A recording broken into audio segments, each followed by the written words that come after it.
नमस्कार दोस्तों, मैं कृष्णकांत तिवारी पुनः एक बार आपके अपने परिवार के सक्सेस में आप सभी का स्वागत करता हूं। और आपको पिछले वीडियो में जैसा कि सुनने को मिला होगा कि जो आपके पॉइंट आए हैं उन पर मैं चर्चा कर रहा हूं और बकाया शेष संपूर्ण सिलेबस आपका हो चुका है। बस यह वो प्रश्न हैं, इस वीडियो में मैं दावे के साथ कह रहा हूँ कि आपका पूरा सिलेबस हो गया है जो आपकी बुक में है। बस उन प्रश्नों को मैं लेके आया हूँ। ये संपूर्ण साक्षरता अभियान रह गया आपका, वो भी पढ़ाना। अभी रेडनेस प्रोग्राम ये एक बार पूछा गया था, एक बार बाल श्रम वाला क्वेश्चन बन गया तो इस प्रकार से बकाया नहीं तो आपका पूरा सिलेबस बहुत पहले ही खत्म हो चुका था। जो मेन सिलेबस था जो सर्वाधिक बार पूछा जाता, लेकिन हम नहीं चाहते ऐसे ही कोई भी मिस पॉइंट रह जाए जिससे मेरे मित्रों के 50 में, मेरे छोटे भाई बहनों के 50 में 49 नंबर होने की चीज़। मैं तो चाहता हूँ 50 में 50 की तैयारी करके जाएँ। बकाया प्रभु की इच्छा है, कितना आपको मिल रहा है आप अपना कर्म करें, फल तो भगवान ही देगा। मैं गीता को ही मानता हूँ। तो विद्यालयोन्मुखी कार्यक्रम या रेडीनेस प्रोग्राम, विद्यालयोन्मुखी कार्यक्रम का तात्पर्य क्या हुआ? विद्यालय की ओर उन्मुख करना, विद्यालय की ओर उन्मुख करने वाला कार्यक्रम, उन्मुख करने वाला कार्यक्रम अर्थात कहने का तात्पर्य वह हुआ, वह कार्यक्रम जिसके द्वारा बच्चे विद्यालय तक जाएं, विद्यालय की ओर मुख करें, विद्यालय की ओर मुख करने का तो शकल कर लें। तात्पर्य कहने का यह होगा कि वह विद्यालय जाने के लिए प्रेरित हों। ऐसी कई योजनाएं चलाई जाएं ताकि बच्चे विद्यालय की ओर जाएं। तो रेडीनेस प्रोग्राम विद्यालय की ओर उन्मुख करने वाला कार्यक्रम अर्थात ऐसा कार्यक्रम जिसके द्वारा हम बच्चों को 6 से 14 वर्ष, वो भी कौन से 6 से 14 वर्ष के बच्चों को शिक्षाएं बुला सकें। अंतर्राष्ट्रीय बाल वर्ष के परिक्षेप में राष्ट्रीय शैक्षिक अनुसंधान और परीक्षण परिषद NCERT ने नई दिल्ली द्वारा विद्यालय शिक्षा की तैयारी कार्यक्रम विकास किया गया, जिसे विद्यालयोन्मुखी कार्यक्रम कहा गया। इस कार्यक्रम में 6 वर्ष से, इस कार्यक्रम का मुख्य उद्देश्य, माफ कीजिए 6 से 14 वर्ष नहीं, 6 वर्ष का प्रारंभिक शिक्षा के लिए था।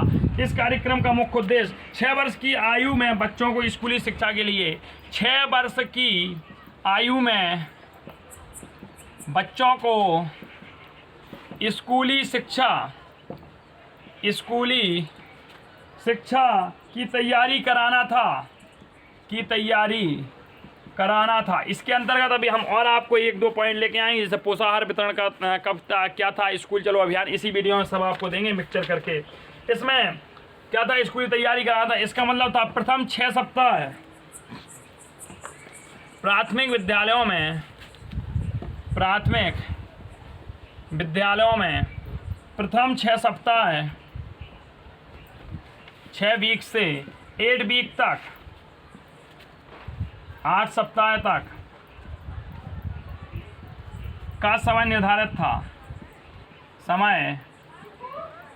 था। कहने का तात्पर्य हुआ जो प्राथमिक विद्यालय में प्रथम 6 सप्ताह से 8 सप्ताह का प्राथमिक समय निर्धारित था। और इसमें करना क्या था कि जिस बच्चों ने प्राइमरी के जो पूर्व प्राथमिक विद्यालय होता अर्थात आंगनबाड़ी विद्यालय में जो बच्चे नहीं गए, जिन्होंने बच्चों को स्कूल में बैठना नहीं सीखा, वो 6 वर्ष के हो गए। तो 6 वर्ष के होने के बाद उन्हें तो पढ़ना है ही क्लास 1 में। तो क्लास 1 में वो कैसे शिक्षा को सीखेंगे, कैसे जानेंगे क्या क्या होता है, क्योंकि उन्हें विद्यालय में बैठने का अनुभव नहीं है। तो ये जो विद्यालयोन्मुखी कार्यक्रम चलाया गया, ये विशेषकर उन बच्चों के लिए चलाया गया था जो प्रथम बार कक्षा में प्रवेश ले रहे हैं। कक्षा में ये नहीं होता, मतलब जो प्रथम बार विद्यालय जा रहे हैं वो भी सीधा क्लास 1 में, इसलिए 6 वर्ष के बालकों के लिए चलाया गया। मैं शुरू में 6 से 14 बोल गया तो माफ़ी है उसके लिए।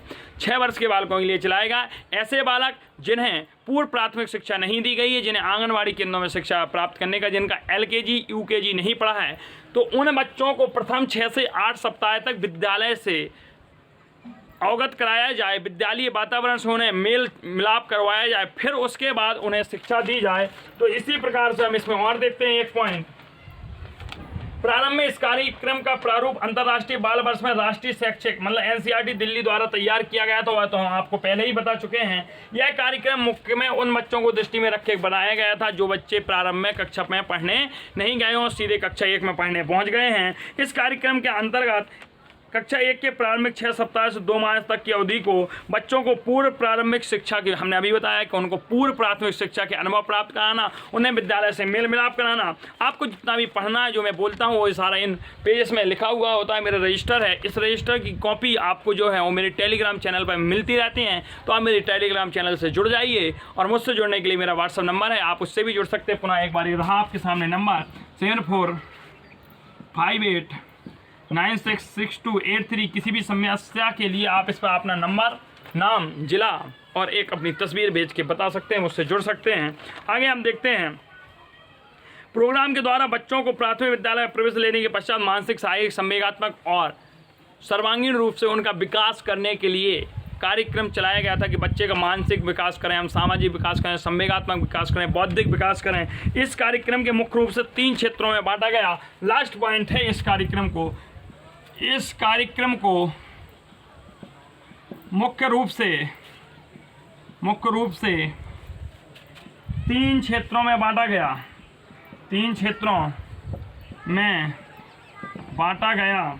3 क्षेत्र कौन थे? पहला था व्यक्तिक एवं सामाजिक तैयारी, दूसरा था शैक्षिक तैयारी, तीसरा था मनोरंजनात्मक, सृजनात्मक तथा शाब्दिक अशाब्दिक भाषा कौशल। मनोरंजनात्मक, सृजनात्मक तथा शाब्दिक अशाब्दिक भाषा कौशल, ये 3 क्षेत्र थे। तो हमने विद्यालयोन्मुखी कार्यक्रम पढ़ लिया। विद्यालयोन्मुखी कार्यक्रम का तात्पर्य क्या था? इस कार्यक्रम का तात्पर्य यह था, कहने का तात्पर्य यह था कि विद्यालय की ओर उन्मुख होने वाला कार्यक्रम, अर्थात ऐसा कार्यक्रम जिसके द्वारा हम बच्चों को विद्यालय की ओर उन्मुख करा सकें, और इसके द्वारा हम ऐसे बालकों को उन्मुख करा सकते थे जिनका कहने का तात्पर्य यह था कि जिन्होंने आंगनबाड़ी की शिक्षा प्राप्त नहीं की। आप बैठें, थोड़ा फोकस यहीं रखें। जिन्होंने आंगनबाड़ी की शिक्षा प्राप्त नहीं की, अर्थात जो पहली बार विद्यालय जा रहे हैं। तो इसके बाद अब हम आगे चलते हैं, और आगे वाला हमारा जो टॉपिक है उसे हम चलते हैं स्कूल चलो अभियान पढ़ते हैं। क्या पढ़ते हैं? स्कूल चलो अभियान। रखे से आप, स्कूल चलो अभियान क्या था? तो स्कूल चलो अभियान पर हम चर्चा कर लेते हैं कि स्कूल चलो अभियान क्या था। वीडियो की क्वालिटी देखते रहें, इतना मग्न ना हो जाए अपने में। स्कूल चलो अभियान,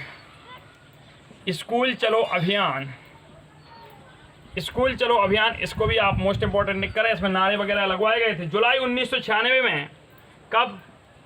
जुलाई 1996 में कक्षा 1 से 8 तक के बच्चों को, कक्षा 1 to 8 के बच्चों को विद्यालय की ओर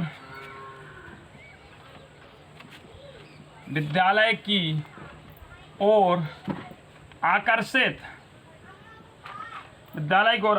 करने के लिए स्कूल चलो अभियान चलाया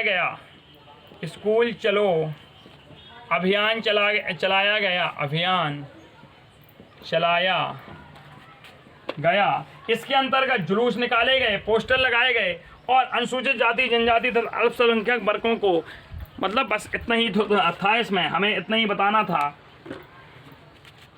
कि स्कूल चलो अभियान जुलाई 1996 में 1 से 8 तक के बच्चों को विद्यालय की ओर आकर्षित करने का चलाया गया। इसके तहत क्या किया गया? पोस्टर बना के गाँव में जुलूस निकाले गए। अनुसूचित जाति, जनजाति, अल्पसंख्यक आदि वर्ग के बच्चों को विद्यालय की ओर उन्मुख किया गया। जो बालिकाएं पिछड़ी थीं, उनके घर जाके उनके माता पिता को समझाकर उनको विद्यालय में, इसमें से कई थे अंतर्राष्ट्रीय बालिका शिक्षा दल में इसमें जुड़ा था, और आपके कई दल थे, जैसे मैक्सको था, शायद कई आदि विकासशील देशों के शिक्षा मंत्री, अधिकारी परिषद वगैरह इस कार्यक्रम का हिस्सा बने, और उन्होंने इस कार्यक्रम को बहुत सराहा। तो यही एक क्वेश्चन बनता है, स्कूल चलो अभियान कब चालू किया गया? तो जुलाई 1996 में कक्षा 1 से 8 तक के बच्चों को विद्यालय की ओर आकर्षित करने के लिए यह कार्यक्रम हमारा लाया गया। अब इसके बाद हम चलते हैं मध्याह्न भोजन योजना। अगला टॉपिक आपका देखते हैं मध्याह्न भोजन योजना। मध्याह्न भोजन योजना क्या थी? बस इसका मूल समझते हैं। इसका मूल था कि भारत सरकार द्वारा 15 अगस्त 1995 को लागू की गई। इसमें 1 से 5 तक के 1 to 5, हालांकि अब 6 to 8 हैं, के बच्चों को 891 विकास खंडों में चलाई गई। कितने में? 891 विकास खंडों में चल रही है अभी भी ये ये योजना। तो इसमें क्या था, 15 अगस्त 1995 को एक योजना चालू की गई और यह योजना इसलिए लाई गई जो गरीब परिवार के बच्चे थे, जो अनुसूचित जातियां थीं, जनजातियां थी, जो बच्चे अपने को विद्यालय में नहीं भेजते, तो इन्होंने सरकार ने छात्रवृत्ति के साथ साथ क्या कहा कि प्रतिमाह गेहूँ दिया जाएगा जिस बच्चे की उपस्थिति 80% से ज़्यादा है। तो सीधा सीधा जितने भी स्कूल चलो अभियान है, विद्यालय रेडीनेस है, माध्यमिक मध्याह्न भोजन योजना है, इसके बाद पोषाहार वितरण योजना भी है, तो उसको भी अभी लेते हैं हम। तो मध्याह्न भोजन योजना हमारी 15 अगस्त 1995 को लागू की गई और इसका मूल उद्देश्य यही था कि जनजाति आदि बालकों को हम विद्यालय की ओर उन्मुख करें, विद्यालय की ओर बुलाएं, उन्हें पढ़ाएं, आकर्षित करें, जो गरीब परिवार के बालक हैं, ताकि जब उन्हें गेहूं देने का लालच दिया जाएगा तो निश्चित होगा बच्चे को प्रतिदिन विद्यालय भेजेंगे और जब बच्चा विद्यालय आएगा तो निश्चित कुछ ना कुछ सीखेगा। तो इस प्रकार से वर्तमान में इसको पोषाहार योजना 800 जो वर्तमान में वो 891 विकास खंडों में चल रही है। अगला हम देखते हैं पोषाहार वितरण योजना के उद्देश्य क्या थे। पोषाहार, इसे पोषाहार योजना कहा गया है।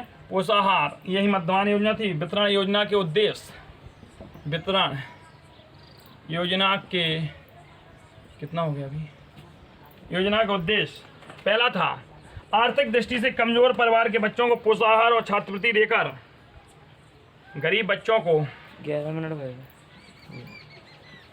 गरीब बच्चों को पोषाहार तथा छात्रवृत्ति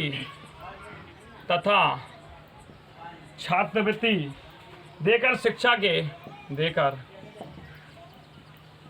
शिक्षा के सार्वजनिकरण के लक्ष्य को पूरा करना। सार्वजनिक वीडियो सही है हाँ, के लक्ष्य को, बहुत सही बैठे आप, लक्ष्य को पूर्ण करना, ये पहला उद्देश्य था। दूसरा उद्देश्य क्या था, बच्चों को विद्यालय आने के लिए आकर्षित करना। बता चुके हैं हम, बच्चों को विद्यालय आने के लिए आकर्षित करना। अगला देखते हैं, तीसरा पॉइंट हमारा क्या कहता है, बच्चों का विद्यालयों में ठहराव तथा वृद्धि करना। बच्चों का विद्यालयों में ठहराव एवं वृद्धि करना। चौथा हम देखते हैं, आर्थिक पिछड़ेपन की वजह से बच्चों का मन पढ़ाई में नहीं लगता था। इस योजना के माध्यम से बच्चों में शिक्षा के प्रति रुझान पैदा करना। शिक्षा के प्रति रुझान पैदा करना।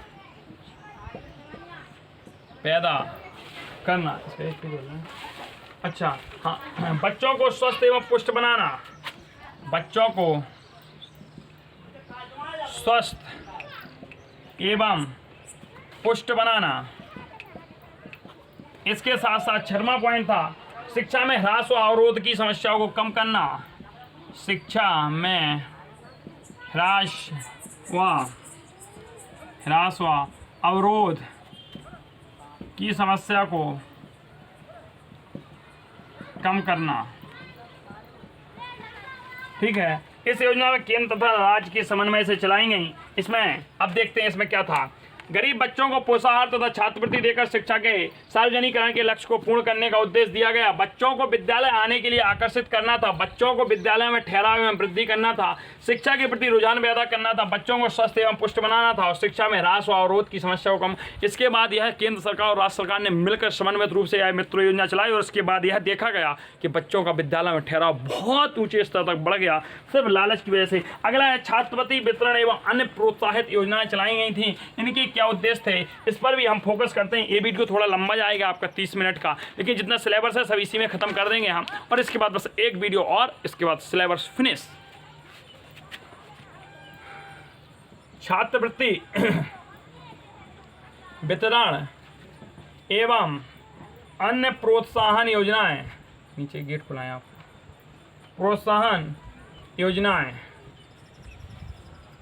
ठीक है, इसमें क्या था, प्राथमिक माध्यमिक उच्च शिक्षा को भारतीय स्कूली शिक्षा के प्राथमिक माध्यमिक उच्च शिक्षा विभाग की जो भारतीय विद्यार्थी थे उनको स्कूली और उच्च विभाग के लिए छात्रवृत्ति और वित्त पोषण की व्यवस्था की गई। हमें पता है कि जो हमारा 1 से 5 तक का बच्चा है, 8 तक का बच्चा, सबको अब स्कॉलरशिप मिलती है।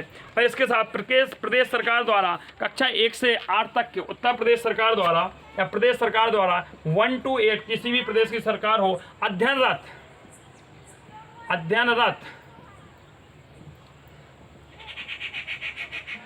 अध्ययनरत समस्त अनुसूचित जनजाति के छात्र छात्राओं को समस्त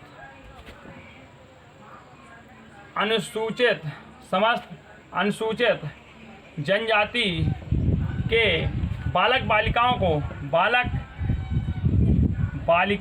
को छात्रवृत्ति प्रदान करना था, ताकि इससे उनको जब छात्रवृत्ति मिलेगी, पैसा मिलेगा, तो वह विद्यालय आना स्टार्ट करेंगे और इससे साक्षरता की दर हमारी क्या हो जाएगी, बढ़ जाएगी।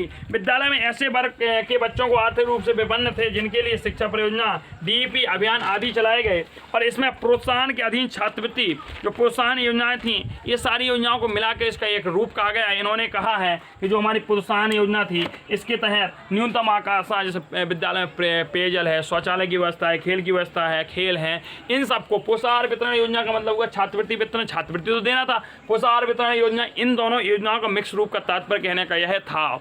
ध्यान से सुनना कि विद्यालयों में खेल का मैदान अच्छा होना चाहिए, यही हमारे ऑपरेशन ब्लैक बोर्ड में भी कहा गया था। इसके साथ साथ पेयजल की सुविधा होनी चाहिए, शौचालयों की सुविधा होनी चाहिए, चार दीवारी होनी चाहिए, साज सज्जा आदि का सामान होना चाहिए, पुस्तकालय वगैरह, ड्रेसें वगैरह, और प्रोत्साहन का मतलब हुआ कि बच्चों की प्रतियोगिताएं कराएं, आप खेल कराएं, दौड़ कबड्डी प्रतियोगिता कराएं, दौड़ प्रतियोगिताएं कराएं और उनमें बच्चों को प्रोत्साहित करें, पुरस्कार दें। जब पुरस्कार देंगे तो निश्चित जिन बच्चों में योग्यता है, भली गरीब परिवार के लिए पुरस्कार के कारण लालच दे के, सीधा सीधा हम कह सकते हैं लालच दे के सरकार बच्चों को पढ़ा रही थी। अब इसके बाद हम चर्चा करते हैं संपूर्ण साक्षरता अभियान की, और संपूर्ण साक्षरता अभियान भी हम यहीं देख लेते हैं कि संपूर्ण साक्षरता अभियान हमारा क्या कहता है।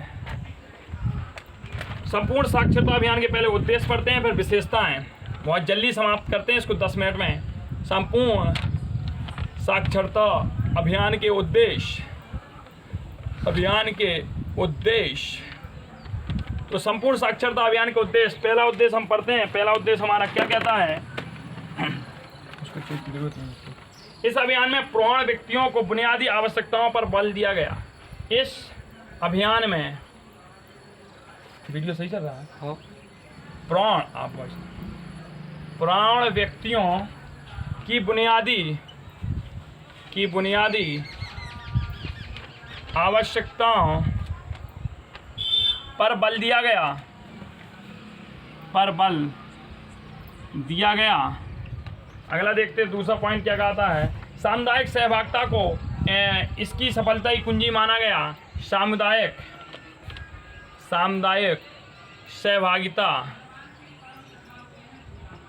को इसकी सफलता की कुंजी माना गया, इसका उद्देश्य था, कुंजी माना गया। स्वैच्छिक संस्थानों, श्रमिकों, छात्रों, शिक्षकों, व्यापारियों आदि वर्गों से सक्रिय सहभागिता की आवश्यकता भी महसूस की गई। महिलाओं की शिक्षा पर विशेष बल दिया गया। महिलाओं की शिक्षा पर विशेष बल, एक लाइन में बोलें, विशेष बल दिया गया। अगला चौथा पॉइंट देखते हैं, इस अभियान की पूर्णता, कौन सी संपूर्णता साक्षरता अभियान की पूर्णता के लिए समाचार पत्रों,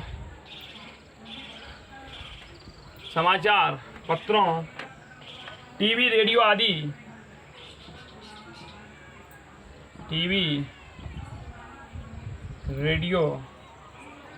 आदि प्रभावी आदि जनसंपर्क बनाया गया। आदि से क्या बनाया गया, जनसंपर्क बनाया गया। अगला देखते हैं, इस अभियान का प्रेरक वाक्य था, एक पढ़ाएं एक। प्रेरक क्या था इसका, एक पढ़ाएं एक, मतलब एक व्यक्ति एक को पढ़ाए। प्रेरक, यह कोटेशन लाइन थी, इसका प्रेरक था। और 16 जनवरी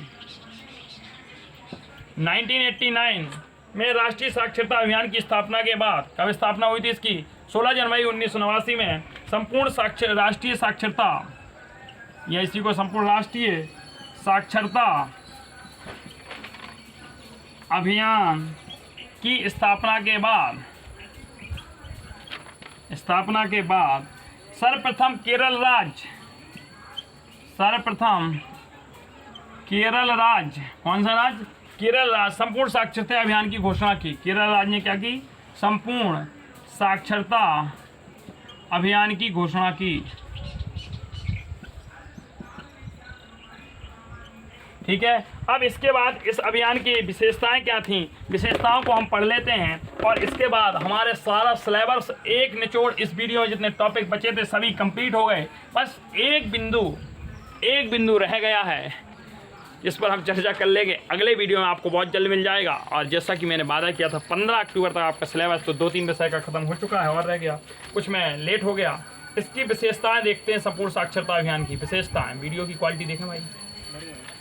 इस अभियान की सफलता पूर्णतः जनता की अभिप्रेरणा एवं सामुदायिक सहयोग पर आधार थी। किस पर? जनता की सहभागिता। मतलब जो यह अभियान चलाया गया था या जनता को साथ में लेके चलाया गया था। संपूर्ण साक्षरता अभियान लक्ष्योन्मुखी था, केवल नामांकन वृद्धि करना इसका उद्देश्य नहीं था। संपूर्ण साक्षरता अभियान लक्ष्योन्मुखी था, लक्ष्योन्मुखी है। केवल नामांकन करना इसका उद्देश्य नहीं था, केवल नामांकन करना, जल रहा है कुछ अंदर देखें, इसका उद्देश्य नहीं है। यह परियोजना विशेष क्षेत्रों में समयबद्ध में स्वैच्छिक संस्थानों व्यक्तियों की आवश्यक, मतलब यह कई क्षेत्रों में स्वैच्छिक व्यक्तियों के सहयोग से भी चलाई गई थी। अगला देखते हैं, इस कार्यक्रम में बाह्य लक्ष्यों को शामिल नहीं किया गया। इस कार्यक्रम में, इस योजना में, इस कार्यक्रम में बाह्य लक्ष्यों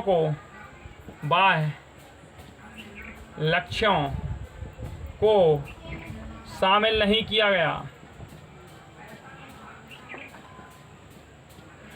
चौथा पॉइंट देखते हैं, यह कार्यक्रम त्रुटि निवारण एवं जन सहभागिता के पक्षों में अपने में सम्मिलित करता है। यह कार्यक्रम